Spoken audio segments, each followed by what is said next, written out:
प्रकारे हा जो इंटरॅक्टिव्ह डॅशबोर्ड आहे जो आपण बार चार्टचा यूज करून या ठिकाणी क्रिएट केलेला आहे. तर अशा प्रकारे आपण इंटरॅक्टिव्ह डॅशबोर्ड कशा प्रकारे क्रिएट करू शकतो चला बघूया या ठिकाणी.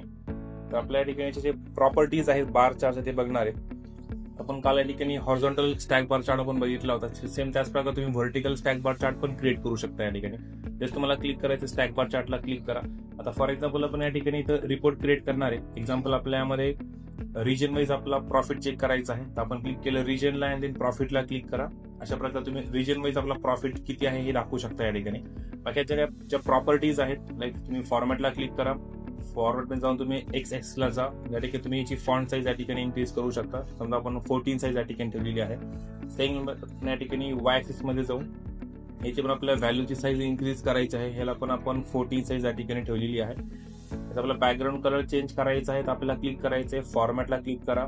देन या ठिकाणी जनरल मध्ये जा. देन या ठिकाणी इफेक्टला क्लिक करा. देन बॅकग्राऊंडला क्लिक करा. तुम्ही याचा बॅकग्राऊंड कलर पण चेंज करू शकता या ठिकाणी.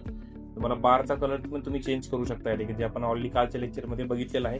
ज्यांनी लेक्चर बघितलं असेल तो मागच्या लिस्टमध्ये जाऊन या ठिकाणी क्लिक करू शकता या ठिकाणी. ठीक आहे. अशा प्रकारे तुम्ही याच्या प्रॉपर्टीज देऊ शकता. तुम्ही याचं लेबल्स पण ऍक्टिव्हेट करू शकता. आपल्याला क्लिक करायचं या ठिकाणी व्हिज्युअल्स मध्ये लेबलला क्लिक करा. तुम्ही ते लेबल्स पण ऍक्टिव्हेट करून त्याची पण साईज या ठिकाणी तुम्ही लेबल्स मध्ये गेले. देन या ठिकाणी व्हॅल्यू मध्ये जा अँड देन याची पण साईज तुम्ही लेबलची साईज पण इन्क्रीज करू शकता या ठिकाणी. हा पहिला चार्ट आपण बघितलेला आहे स्टॅक कॉलम चार्ट. आपण ही साईज थोडी छोटी करून घेऊ. देन नेक्स्ट या ठिकाणी आहे क्लस्टर्ड बार चार्ट. आपण तुम्ही डॅशबोर्ड मध्ये नॉर्मली आपण यूज करू शकतो. तर आपण या ठिकाणी खाली बघू शकतो आपल्याला वाय ऍक्सेस, एक्स ऍक्सेस आणि लेजंड ऑप्शन या ठिकाणी दिलेला आहे. आता आपण या ठिकाणी रिपोर्ट क्रिएट करणार आहे. फॉर एक्झाम्पल आपला आपण कॅटेगरीला क्लिक केलंय. आपण या ठिकाणी सेल्सला क्लिक केलंय अँड आपण सेगमेंटला क्लिक करून लेजंड मध्ये ठेवलं या ठिकाणी. तर आपल्या अशा प्रकारे एक रिपोर्ट क्रिएट झालेला आहे. जे आपला डेटा आपल्याला दाखवायचा आहे की आपण कॅटेगरी वाईज कोणकोणत्या कॅटेगरी आपण किती सेल्स केलाय आणि तो कोणकोणत्या सेगमेंटमध्ये केलेला. सेम लाईक तुम्ही याच्या ज्या प्रॉपर्टीज आहेत जो आपण फर्स्ट चार्टला अप्लाय केलेला आहे सेम प्रॉपर्टीज तुम्ही याला पण देऊ शकता. जस्ट क्लिक करा फॉर्म पेंटरला जा आणि जस्ट इथं क्लिक करा. ज्या प्रॉपर्टीज आपण याला अप्लाय केल्यात सेम प्रॉपर्टीज तुम्ही याला पण अप्लाय करू शकता या ठिकाणी. नेक्स्ट पुढचा जो चार्ट आहे तो आहे क्लस्टर्ड कॉलम चार्ट. त्याला क्लिक करा. हा जो क्लस्टर्ड कॉलम चार्ट आहे यामध्ये आपण एक रिपोर्ट क्रिएट करू शकतो. तर फॉर एक्झाम्पल आपण यामध्ये एक रिपोर्ट क्रिएट करू. एक्झाम्पल आपल्यामध्ये सब कॅटेगरी वाईज आपला सेल्स या ठिकाणी कॅल्क्युलेट करायचं आहे. तर आपण क्लिक केलं सब कॅटेगरी वाईज सेल्सला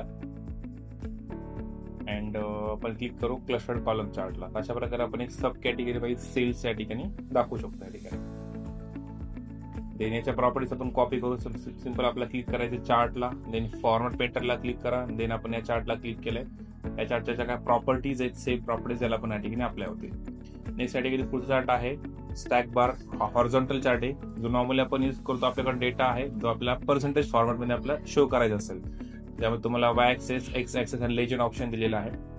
एक एक्झाम्पल यामध्ये आपण क्लिक करू. या ठिकाणी रिजनला क्लिक केलंय आपण.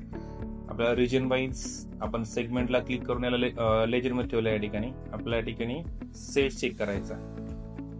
तर अशा प्रकारे हा जो डेटा आहे तो आपण स्टॅक बार चार्टने दाखवू शकतो या ठिकाणी. याला पण आपण प्रॉपर्टीज कॉपी करू. फॉर्मॅट पेंटरला आपण क्लिक केलंय. क्लिक करायचं. तुम्ही चेक करू शकता. आपला हा जो सेल या ठिकाणी आहे हा पर्सेंटेज वाईज तुम्ही शो करण्याचे दाखवू शकता. एक्झाम्पल लाईक वेस्टचा सेल आपला किती 49.95% आहे. या ठिकाणी कॅटेगरी जे आपण सेगमेंट या ठिकाणी जो बघितलेला आहे तो कन्झ्युमर आहे. कॉर्पोरेटचा किती पर्सेंट सेल आहे, होम ऑफिसचा किती पर्सेंट सेल आहे, त्यासाठी आपण नॉर्मली हा चार्ट यूज करतो या ठिकाणी. नेक्स्ट कॅटेगरी पुढचा चार्ट आहे स्टॅक बार चार्ट मध्ये. तुम्हाला पुढचा जो आहे तो व्हर्टिकल चार्ट तुम्ही यूज करू शकता.